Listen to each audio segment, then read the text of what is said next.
Hello, welcome to MTG Pro Tutor. I'm Sean Pennard, your host, and today we're going to open this M15 booster pack and evaluate the cards inside. We are running out of M15 time. The pre-release for Khans of Tarkir is this weekend, and yeah, we only have a few packs left of this before we jump into that. So let's enjoy it and see what we get. I'm hoping for Planeswalker or Sweet Soul. Let's see. So I take out the marketing card and the land.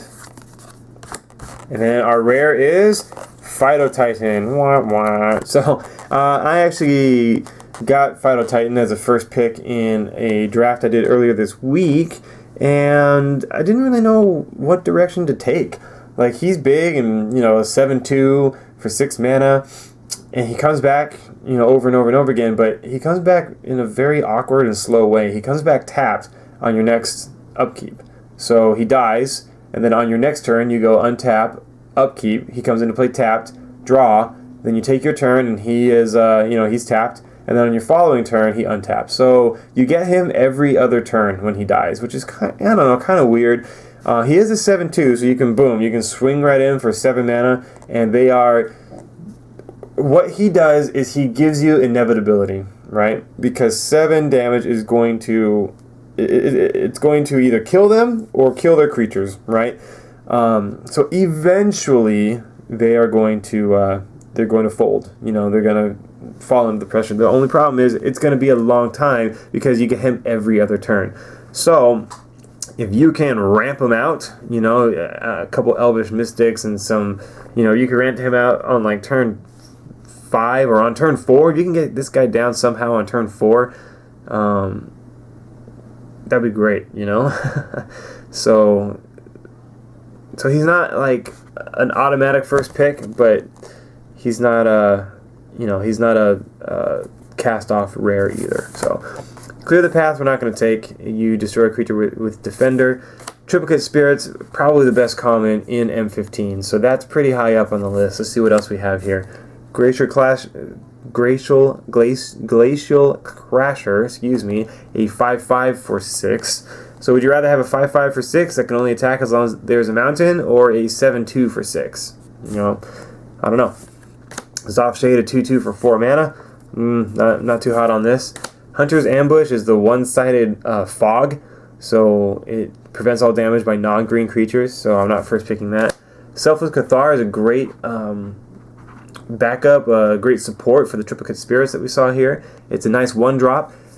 So pretty much each color has a 1/1 for 1 mana, and this one's not bad because it has a relevant ability that combos well. Because there are so many tokens in white, you can play Selfless Cathar early on, like turn 1, obviously, and then you can use it for Convoke, and then you can sack it to give your tokens +1/+1. So he fits very nicely in M15. Encrust is really good. Blue pseudo removal. After your opponent attacks, you can play it on their big creature and keep it locked down. Goblin Rough Rider is a 3/2 for 3 mana. And the thing is, if you have any Borderland Marauders, they are definitely better than Goblin Rough Rider because most red decks don't want to be blocking much. So not having 3 attack when you're defending is not that big of a deal, and you get Borderland Marauders a turn earlier. So. Pillar of Light. Exile target creature with toughness 4 or greater. So, interestingly enough, Phytotitan cannot be exiled by Pillar of Light. However, you do have Devouring Light, and that can definitely put an end to the inevitability of Phytotitan. Ornithopter is virtually unplayable. Don't cast it. Don't take it. That said, in my last draft that I did on MTGO, I lost to a turn 1 Ornithopter, turn 2 Ensoul Artifact. So it is there.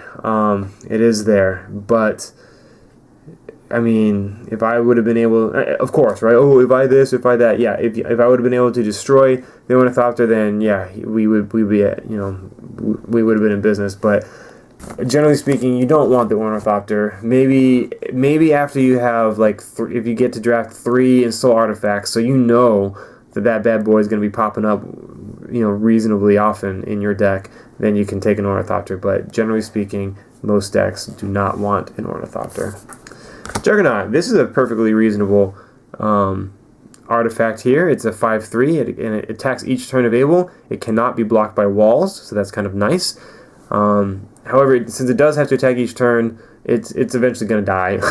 I mean, your opponents, they're either going to take 5 to the face, which they can only do for so many turns, and then they're just going to double block it and call it good. Taking out two of your opponent's creatures is not bad. So Juggernaut's nice. I like Juggernaut. First response, not so much. If you lost life, you get a 1/1 white soldier token. I mean, no thank you. For 4 mana, definitely not. And Wall of Limbs, this would be so fun, I think, to build around. It would be so fun. To make this work, I think you would need to go black-white, and then you would need things like Soul Mender, some of the staffs, either the black or white staff, and dang it, Solemn Offering to gain life off of that. Yeah, so the most life gain stuff is in white. So you would want to go black-white on this one. So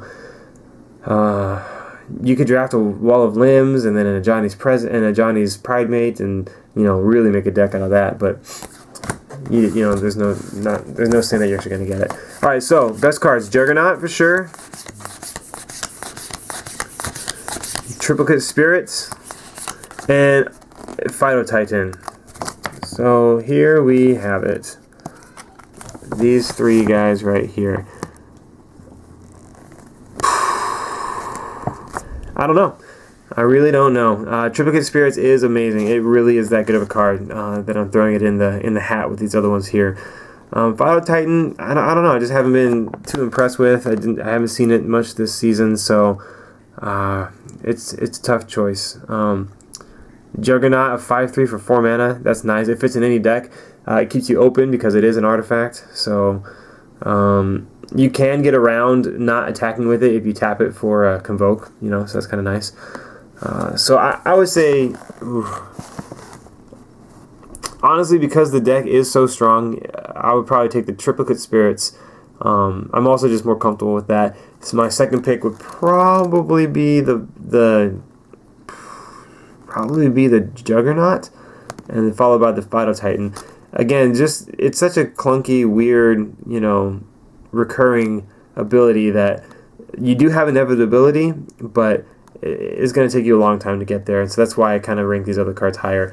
What is your experience with Phytotitan? Leave a comment below. Let me know what you think. Let me know if you've used it, if so, to what degree. So thanks so much for watching this video. I'm Sean Penrod, and we'll see you in the next draft.